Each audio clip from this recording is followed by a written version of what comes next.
वहां क्या देखती हैं कि बहनें जो हैं हमारी वह विदुरा करके बगल से निकल जाती हैं, व्यंग मारती हुई निकल जाती हैं। अच्छा आ गई, चलो बड़ा अच्छा की आ गई, अब इतने तक तो ठीक है। अब व्यंग क्या मारती हैं कि सती हमने सुना था कि पिताजी ने तेरे यहां निमंत्रण नहीं भेजा था, तुम्हारे यहां निमंत्रण नहीं भेजा था। पर चलो कोई बात नहीं, अच्छा की आ गई। माता पिता के यहाँ निमंत्रण की देखो प्रतीक्षा नहीं करनी चाहिए, और जहाँ भी धर्म कार्य हो रहे हो वहाँ हमें निमंत्रण की प्रतीक्षा नहीं करनी चाहिए। जब तुम्हें ये बोलना ही है, जब यही बताना है कि अच्छे कामों में निमंत्रण की प्रतीक्षा नहीं करनी चाहिए, माता पिता के यहाँ जाने के लिए निमंत्रण की प्रतीक्षा नहीं करनी चाहिए, तो ये क्यों बोल रही हो कि हमने ऐसा सुना कि तुम्हें निमंत्रण नहीं भेजा गया था। महाराज इस प्रकार व्यंग मारती हुई माता सती की बहनें मिलती हैं, और वहां यदि कोई प्रेम से मिलने वाला था तो वो केवल था एक माँ।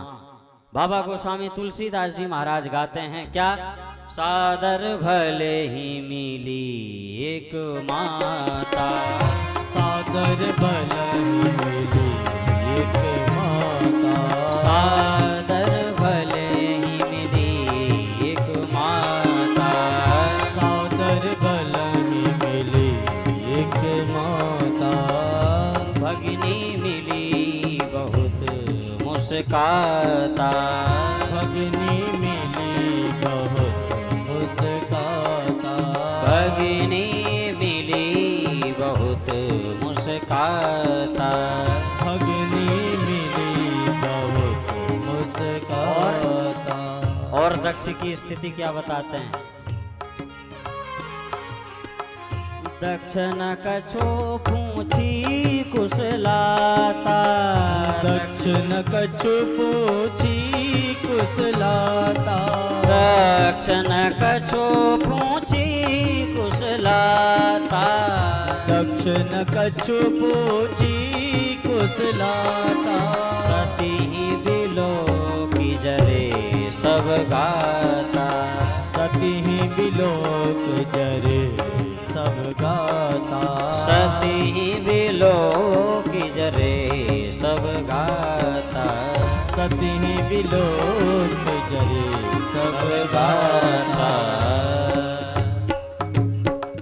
बताते हैं महाराज, वहां यदि कोई प्रेम से मिलने वाली थी तो वह केवल थी मां। और बहनों का तो आपने सुना कि बड़ा व्यंग मारती हुई सती माता के बगल से निकल जाती हैं, और प्रेम से कोई मिलने वाली थी तो वो मां। और देखो ऐसा कहा भी गया है कि कुपुत्रो जायेत क्वचिदपि कुमाता न भवति, पुत्र कितना भी कुपुत्र हो जाए, संतान कितने भी कुसंतान हो जाए, पर माता कभी कुमाता नहीं होती। और यहाँ कुपुत्र और कुसंतान का तो कोई सवाल ही नहीं है। माता सती तो अपने घर गई हैं, अपने पिता के यज्ञ में गई हैं, और यहाँ माता ही केवल एक आदर पूर्वक मिलती है। अब माता जी ने सती जी आगे बढ़ करके देखती हैं कि चलो थोड़ा यज्ञ मंडप का दर्शन कर लिया जाए। वहां जा करके देखती हैं तो सबसे पहले उन्हें दिखता है कि हमारे भूत भावन भगवान भोलेनाथ का यज्ञ में भाग ही नहीं। उन्हें बड़ा कष्ट हुआ। दक्ष को अनेकों प्रकार से डांटते फटकारते माता सती कहती हैं कि अरे मूर्ख दक्ष, ना जाने कैसे विधाता ने तुझे मेरा पिता बनाया है, तू मेरा पिता कहलाने के योग्य नहीं है,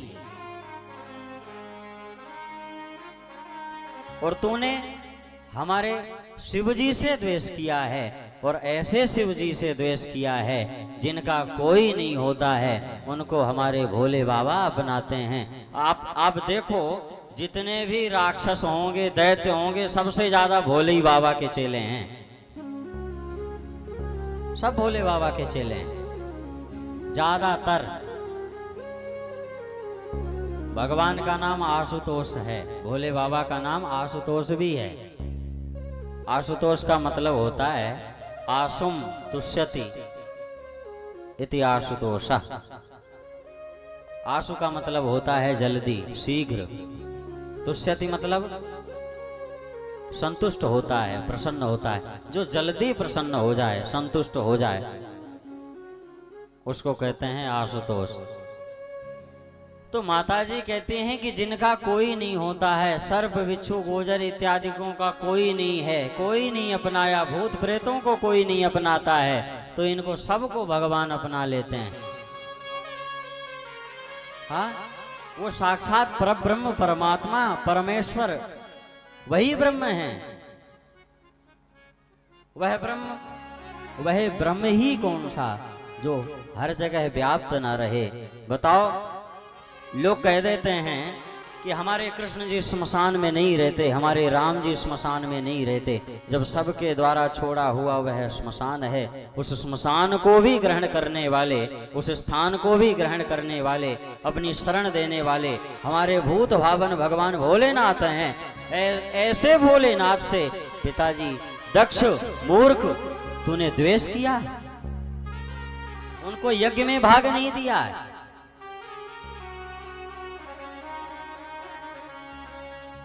अब तो मैं यहां से लौट करके यदि जाऊंगी ना, तो वो मुझे दक्ष नंदिनी कह करके बुलाते हैं, और जब मुझे वो दक्ष नंदिनी कहेंगे तो मुझसे तेरा यह किया हुआ कृत्य कभी भूला नहीं जाएगा और हमेशा पीड़ा पहुंचाएगा, और मैं अपने भोले बाबा का अपमान कभी नहीं सह सकती। और माता सती वहीं पर भले बुरे शब्द बोलते हुए, अनेकों प्रकार के श्राप देती हुई अपने पिता दक्ष को समाधि लगा करके बैठती हैं और अपनी योगाग्नि के द्वारा उस शरीर को जला करके भस्म कर देती हैं। अस कही जोग अग्नि तनु जारा, अस कही जोग अग्नि तनु जारा, अस कही जोग अग्नि तनु जारा, अस कही जोग अग्नि तनु जारा। सकल भयो मख हाहाकारा, सकल भयो मख हाहाकारा, सकल भयो मख हाहाकारा, सकल भयो मख हाहाकारा। इस प्रकार माता सती जी ने योगाग्नि के द्वारा अपने शरीर को जला करके भस्म कर दिया। भगवान के गण वहां पर झगड़ा करने लगे। दक्ष के यज्ञ में आए हुए ब्राह्मणों से, ऋषियों से, साधुओं से, महात्माओं से मारपीट करने लगे। तो भृगु जी महाराज ने सबको भगा दिया, मार मार करके सबको भगा दिया। सब भगे भगे भगवान के पास गए और इनसे पहले नारद जी महाराज पहुंच गए। नारद जी महाराज पहुंच करके कहते हैं, भगवान बोले बाबा आपको कुछ खबर है कि नहीं है? कैसी खबर? अरे बोले माता सती जी ने अपने शरीर का ही परित्याग कर दिया है, अपने पिता दक्ष के यहाँ गई और दक्ष ने आपका भाग यज्ञ में नहीं दिया। यह देख करके उनसे यह पीड़ा सहन नहीं हुई और उन्होंने अपने शरीर का ही परित्याग कर दिया। अब तो भोले बाबा को भयंकर क्रोध आया और भोले बाबा ने अपनी जटा में से एक बाल को पकड़ करके खींच करके धरती पर पटक दिया। सोई वीरभद्र प्रकट हो गए। बोले वीरभद्र जी महाराज की जय। वीरभद्र महाराज प्रकट हुए। बड़ा विशालकाय उनका स्वरूप था। उन्होंने भोले बाबा से आदेश मांगा, भगवान आदेश किया जाए। भोले बाबा ने कहा, जा करके दक्ष के यज्ञ को विध्वंस कर दो, दक्ष के यज्ञ को समाप्त कर दो। अब भोले बाबा का इतना कहने कि वीरभद्र अब चल पड़े दक्ष के यज्ञ की ओर और वीरभद्र जिधर से चले जा रहे हैं मानो तूफान का ऐसा बवंडर आ रहा है और दक्ष के यज्ञ मंडप में वह बवंडर, वह धूली सभी की आंखों को चकाचौंध करते हुए सब सोच रहे हैं कि यह इतना धूल का बवंडर किधर से चला आ रहा है। और वीरभद्र वहां पहुंच करके महाराज सबको यथाउचित बाबा गोस्वामी तुलसीदास जी महाराज क्या कहते हैं, यथा उचित विधिवत फल दीना, जिसको जैसा चाहिए उसको वैसा सम्मान वीरभद्र ने दिया। अब भोले बाबा के गण तो भूत प्रेत हैं, अब वो क्या कर सकते हैं, अब आप स्वयं अनुमान लगाओ। पूषा के दाढ़ी को, पूषा के दांतों को तोड़ दिया गया। भृगु जी महाराज अपनी दाढ़ी पर बड़ा हाथ फेर रहे थे, बड़ी लंबी लंबी उनकी दाढ़ी थी, उनकी दाढ़ी को ही नोच लिया गया। और इतना कुछ करने के बाद, पूरा यज्ञ मंडप खराब कर देने के बाद, ध्वस्त कर देने के बाद, बोले यजमान कहाँ है, यजमान नहीं दिखाई पड़ रहा है। तो दक्ष जी महाराज एक कोने में छिपे बैठे थे, यजमान को पकड़ करके ले आए। बोले तुम्हारे बिना तो यज्ञ की पूर्णाहुति होना असंभव है, यजमान के बिना तो यज्ञ की पूर्णाहुति नहीं हो सकती है।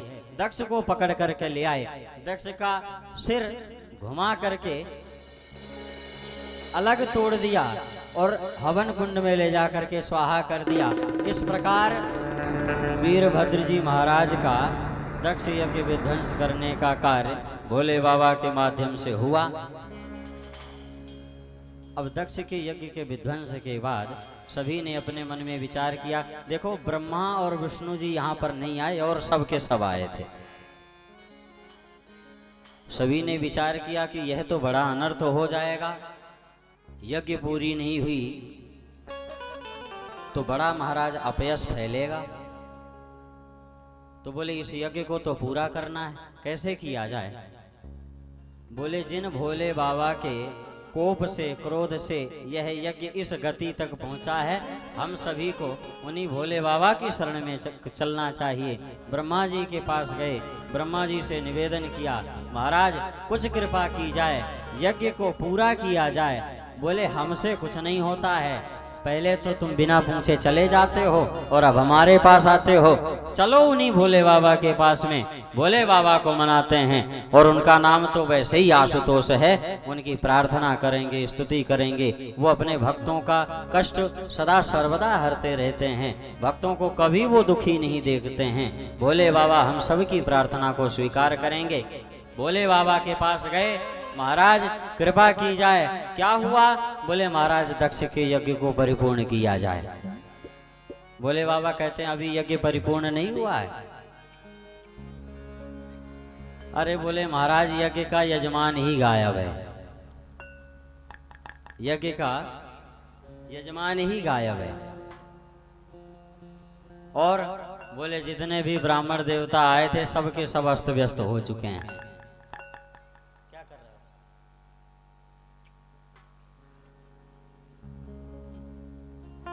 तो महाराज भोले बाबा साथ में सबके गए, दक्ष के यज्ञ को पूरा करने का कार्य प्रारंभ हुआ। बोले यजमान को बुलाओ। अब कहते हैं यजमान कहाँ से आए? यजमान का तो महाराज धड़ अलग पड़ा है और सिर तो हवन कुंड में स्वाहा हो गया। बोले ये बड़ा मैं करता था, और हमारे नंदी ने श्राप भी दिया था कि तेरा मुख बकरे का हो जाए, तो जाओ किसी बकरे का सिर ला करके इसके लगा दो। तो दक्ष के महाराज ला करके बकरे का सिर लगाया गया। वह दक्ष बकरे के सिर से ही भगवान की, भोले बाबा की स्तुति करता है। प्रभु आप ही इस समस्त सृष्टि को संचालित करने वाले हैं, आपकी ही इच्छा शक्ति से यह सृष्टि संचालित होती है, आपके ही केवल एक संकल्प मात्र से इस सृष्टि की उत्पत्ति, पालन और संहार तीनों कार्य संपादित होते हैं। अब तो महाराज इतनी दिव्य स्तुति दक्ष ने किया, और दक्ष के बकरे का सिर लगा, तभी से दक्ष बम बम कहने लगा, और भोले बाबा के लिए तभी से बम बम नाम का नारा भी लगाया जाता है। और पूषा, भृगु इत्यादि के जितने भी ऋषि थे, इन्होंने कहा महाराज कुछ हमारे ऊपर भी कृपा की जाए। बोले क्या? पूषा जी बोले कि महाराज हमारे दांत नहीं हैं तो खाने की थोड़ा व्यवस्था नहीं बन पाएगी, तो कुछ कृपा की जाए। बोले तुम्हें दांतों की क्या आवश्यकता है, तुम्हारा पड़ोसी तुम्हें चबा चबा करके दे दिया करेगा, तुम उसी को खा लेना, तुम्हें कोई मेहनत नहीं लगेगी। अब हाथ जोड़े पूषा जी महाराज एक किनारे खड़े हुए, जोई राम सोई राम, नहीं तो लालच बुरी बला है, जो मिला उतना ही सही। भृगु जी महाराज बोले, महाराज हमारी दाढ़ी बड़ी अच्छी थी, हमने उसकी बड़ी सेवा कर रखी थी, हमारी दाढ़ी हमें वापस मिल जाए। बोले अवश्य तुम्हारी दाढ़ी मिलेगी। तो बकरों की भी दाढ़ी होती है ना, तो बकरे का सिर दक्ष को लगा दिया गया और बकरे की दाढ़ी नोच करके भृगु जी महाराज को प्रदान कर दी गई। सभी लोग संतुष्ट हुए, नहीं तो जानते थे कि अब अगर जो बाबा जी की भृगुटी टेढ़ी हुई तो फिर जाने पता नहीं क्या होगा, है ना। इस प्रकार भगवान ने दक्ष के यज्ञ को परिपूर्ण किया।